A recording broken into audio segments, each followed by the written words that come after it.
Lamentations, chapter 1, Sorrow in Jerusalem. Jerusalem, once so full of people, is now deserted. She who was once great among the nations now sits alone like a widow. Once the queen of all the earth, she is now a slave. She sobs through the night, tears stream down her cheeks. Among all her lovers there is no one left to comfort her.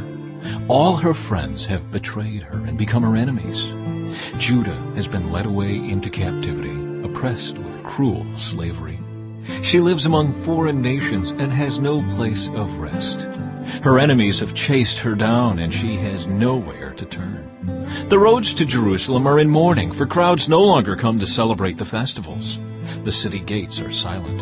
Her priests groan. Her young women are crying. How bitter is her fate. Her oppressors have become her masters, and her enemies prosper. For the Lord has punished Jerusalem for her many sins. Her children have been captured and taken away to distant lands. All the majesty of beautiful Jerusalem has been stripped away. Her princes are like starving deer searching for pasture. They are too weak to run from the pursuing enemy. In the midst of her sadness and wandering, Jerusalem remembers her ancient splendor. But now she has fallen to her enemy, and there is no one to help her. Her enemy struck her down and laughed as she fell. Jerusalem has sinned greatly, so she has been tossed away like a filthy rag. All who once honored her now despise her, for they have seen her stripped naked and humiliated. All she can do is groan and hide her face. She defiled herself with immorality and gave no thought to her future. Now she lies in the gutter with no one to lift her out. "Lord, see my misery," she cries. "The enemy has triumphed." The enemy has plundered her completely, taking every precious thing she owns. She has seen foreigners violate her sacred temple, the place the Lord had forbidden them to enter. Her people groan as they search for bread. They have sold their treasures for food to stay alive. "O Lord, look," she mourns, "and see how I am despised. Does it mean nothing to you, all you who pass by? Look around and see if there is any suffering like mine, which the Lord brought on me when he erupted in fierce anger. He has sent fire from heaven that burns in my bones. He has placed a trap in my path and turned me back. He has left me devastated, racked with sickness all day long. He wove my sins into ropes to hitch me to a yoke of captivity. The Lord sapped my strength and turned me over to my enemies. I am helpless in their hands. The Lord has treated my mighty men with contempt. At his command, a great army has come to crush my young warriors. The Lord has trampled his beloved city like grapes are trampled in a winepress. For all these things I weep. Tears flow down my cheeks. No one is here to comfort me. Any who might encourage me are far away. My children have no future, for the enemy has conquered us." Jerusalem reaches out for help, but no one comforts her. Regarding his people Israel, the Lord has said, "Let their neighbors be their enemies. Let them be thrown away like a filthy rag." "The Lord is right," Jerusalem says, "for I rebelled against him. Listen, people everywhere, look upon my anguish and despair, for my sons and daughters have been taken captive to distant lands. I begged my allies for help, but they betrayed me. My priests and leaders starved to death in the city, even as they searched for food to save their lives. Lord, see my anguish. My heart is broken and my soul despairs, for I have rebelled against you. In the streets the sword kills, and at home there is only death. Others heard my groans, but no one turned to comfort me. When my enemies heard about my troubles, they were happy to see what you had done. Oh, bring the day you promised, when they will suffer as I have suffered. Look at all their evil deeds, Lord. Punish them as you have punished me for all my sins. My groans are many, and I am sick at heart." Chapter 2. God's anger at sin. The Lord in his anger has cast a dark shadow over beautiful Jerusalem. The fairest of Israel's cities lies in the dust, thrown down from the heights of heaven. In his day of great anger, the Lord has shown no mercy, even to his temple.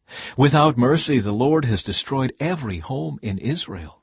In his anger, he has broken down the fortress walls of beautiful Jerusalem. He has brought them to the ground, dishonoring the kingdom and its rulers. All the strength of Israel vanishes beneath his fierce anger. The Lord has withdrawn his protection as the enemy attacks. He consumes the whole land of Israel like a raging fire. He bends his bow against his people as though he were their enemy. His strength is used against them to kill their finest youth. His fury is poured out like fire on beautiful Jerusalem. Yes, the Lord has vanquished Israel like an enemy. He has destroyed her palaces and demolished her fortresses. He has brought unending sorrow and tears upon beautiful Jerusalem. He has broken down his temple as though it were merely a garden shelter. The Lord has blotted out all memory of the holy festivals and Sabbath days. Kings and priests fall together before his fierce anger. The Lord has rejected his own altar. He despises his own sanctuary. He has given Jerusalem's palaces to her enemies. They shout in the Lord's temple as though it were a day of celebration. The Lord was determined to destroy the walls of beautiful Jerusalem. He made careful plans for their destruction, then did what he had planned. Therefore the ramparts and walls have fallen down before him. Jerusalem's gates have sunk into the ground. He has smashed their locks and bars. Her kings and princes have been exiled to distant lands. Her law has ceased to exist. Her prophets receive no more visions from the Lord. The leaders of beautiful Jerusalem sit on the ground in silence. They are clothed in burlap and throw dust on their heads. The young women of Jerusalem hang their heads in shame. I have cried until the tears no longer come. My heart is broken. My spirit is poured out in agony as I see the desperate plight of my people. Little children and tiny babies are fainting and dying in the streets. They cry out to their mothers, "We need food and drink." Their lives ebb away in the streets like the life of a warrior wounded in battle. They gasp for life as they collapse in their mother's arms. What can I say about you? Who has ever seen such sorrow? O daughter of Jerusalem, to what can I compare your anguish? O virgin daughter of Zion, how can I comfort you? For your wound is as deep as the sea. Who can heal you? Your prophets have said so many foolish things, false to the core. They did not save you from exile by pointing out your sins. Instead, they painted false pictures, filling you with false hope. All who pass by jeer at you. They scoff and insult beautiful Jerusalem, saying, "Is this the city called most beautiful in all the world, and joy of all the earth?" All your enemies mock you. They scoff and snarl and say, "We have destroyed her at last. We have long waited for this day, and it is finally here." But it is the Lord who did just as he planned. He has fulfilled the promises of disaster he made long ago. He has destroyed Jerusalem without mercy. He has caused her enemies to gloat over her and has given them power over her. Cry aloud before the Lord, O walls of beautiful Jerusalem.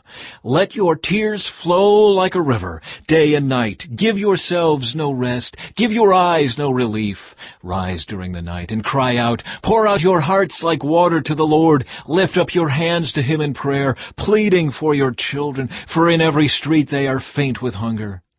O Lord, think about this. Should you treat your own people this way? Should mothers eat their own children, those they once bounced on their knees? Should priests and prophets be killed within the Lord's temple?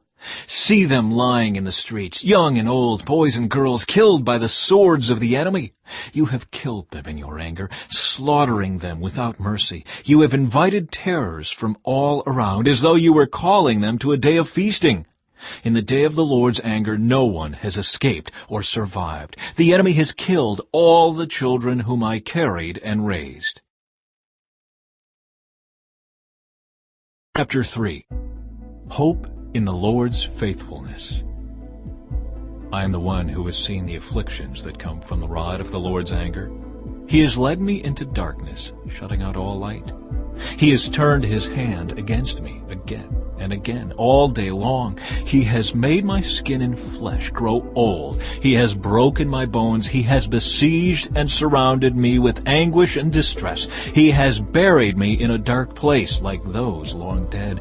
He has walled me in, and I cannot escape. escape. He has bound me in heavy chains. And though I cry and shout, he has shut out my prayers. He has blocked my way with a high stone wall. He has made my road crooked. He is hidden like a bear or a lion waiting to attack me. He has dragged me off the path and torn me in pieces, leaving me helpless and devastated. He has drawn his bow and made me the target for his arrows. He shot his arrows deep into my heart. My own people laugh at me.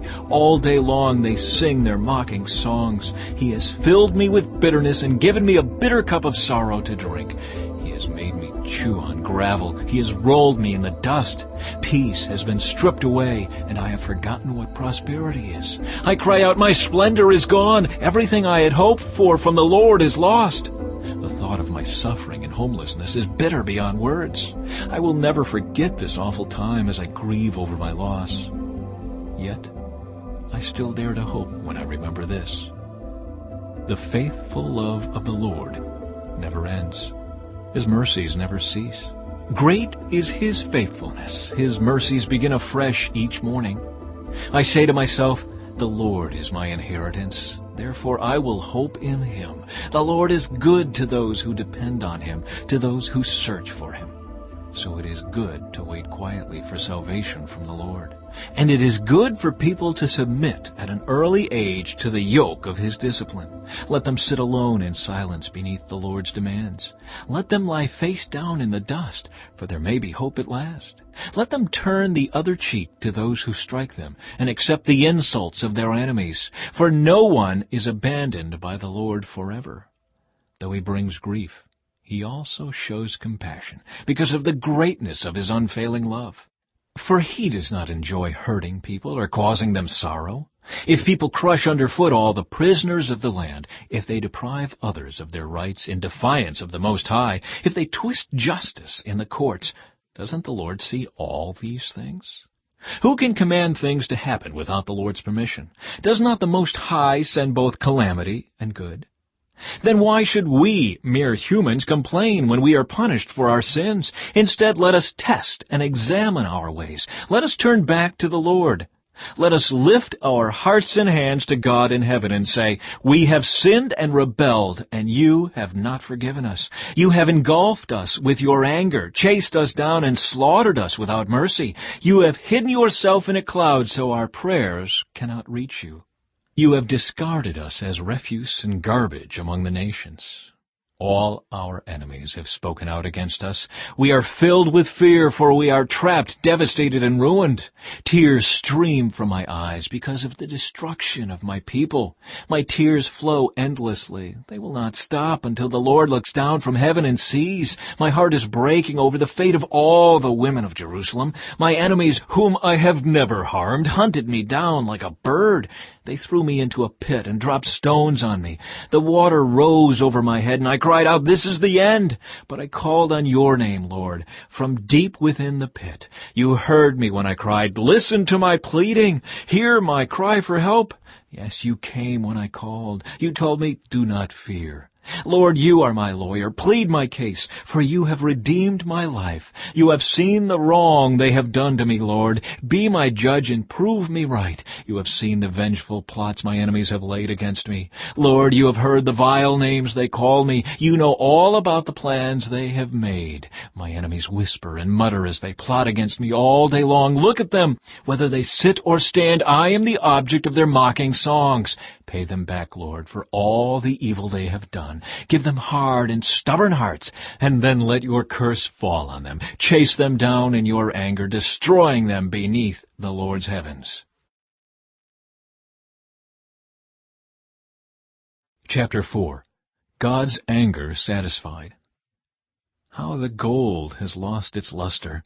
Even the finest gold has become dull. The sacred gemstones lie scattered in the streets. See how the precious children of Jerusalem, worth their weight in fine gold, are now treated like pots of clay made by a common potter. Even the jackals feed their young, but not my people Israel. They ignore their children's cries, like ostriches in the desert. The parched tongues of their little ones stick to the roofs of their mouths in thirst. The children cry for bread, but no one has any to give them. The people who once ate the richest foods now beg in the streets for anything they can get. Those who once wore the finest clothes now search the garbage dumps for food. The guilt of my people is greater than that of Sodom, where utter disaster struck in a moment and no hand offered help. Our princes once glowed with health, brighter than snow, whiter than milk. Their faces were as ruddy as rubies, their appearance like fine jewels. But now their faces are blacker than soot. No one recognizes them in the streets. Their skin sticks to their bones. It is as dry and hard as wood. Those killed by the sword are better off than those who die of hunger. Starving, they waste away for lack of food from the fields. Tender-hearted women have cooked their own children. They have eaten them to survive the siege. But now the anger of the Lord is satisfied. His fierce anger has been poured out. He started a fire in Jerusalem that burned the city to its foundations. Not a king in all the earth, no one in all the world would have believed that an enemy could march through the gates of Jerusalem. Yet it happened because of the sins of her prophets and the sins of her priests, who defiled the city by shedding innocent blood. They wandered blindly through the streets, so defiled by blood that no one dared touch them. "Get away!" the people shouted at them. "You're defiled! Don't touch us!" So they fled to distant lands and wandered among foreign nations. But none would let them stay. The Lord himself has scattered them, and he no longer helps them. People show no respect for the priests and no longer honor the leaders. We looked in vain for our allies to come and save us, but we were looking to nations that could not help us. We couldn't go into the streets without danger to our lives. Our end was near. Our days were numbered. We were doomed. Our enemies were swifter than eagles in flight.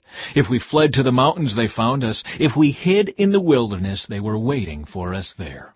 Our king, the Lord's anointed, the very life of our nation, was caught in their snares. We had thought that his shadow would protect us against any nation on earth. Are you rejoicing in the land of Uz, O people of Edom? But you too must drink from the cup of the Lord's anger. You too will be stripped naked in your drunkenness. O beautiful Jerusalem, your punishment will end. You will soon return from exile. But Edom, your punishment is just beginning. Soon your many sins will be exposed. Chapter 5. Prayer for Restoration. Lord, remember what has happened to us. See how we have been disgraced.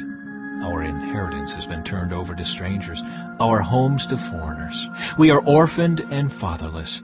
Our mothers are widowed. We have to pay for water to drink, and even firewood is expensive. Those who pursue us are at our heels. We are exhausted but are given no rest. We submitted to Egypt and Assyria to get enough food to survive. Our ancestors sinned, but they have died, and we are suffering the punishment they deserved. Slaves have now become our masters. There is no one left to rescue us.